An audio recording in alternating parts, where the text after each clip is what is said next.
นตกปลาไหลออกปลาไหลตัวใหญ่เป้งเลยปลาไหลไฟฟ้า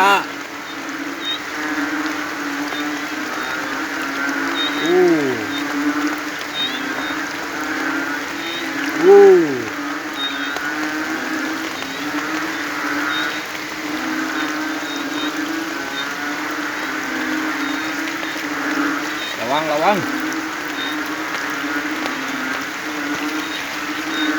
ังระวังมาแล้ว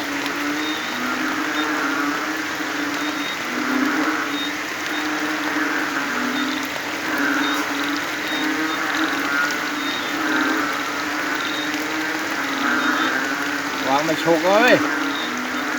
ไปแล้ววางไปแล้ว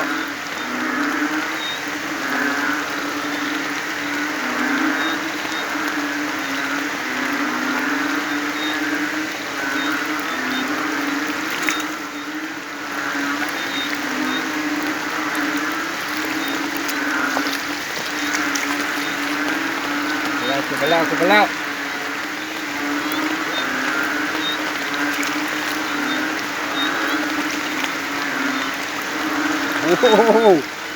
เฮ้ยตัวใหญ่น่าดูเลย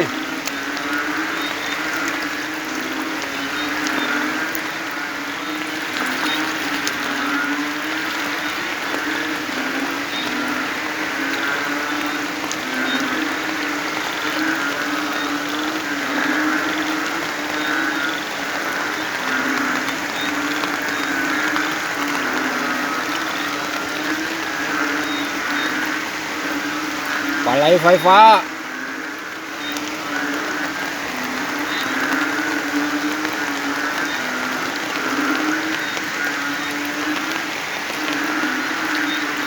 ออกมาจับกบจับอึ่งเจอปลาไหลไฟฟ้า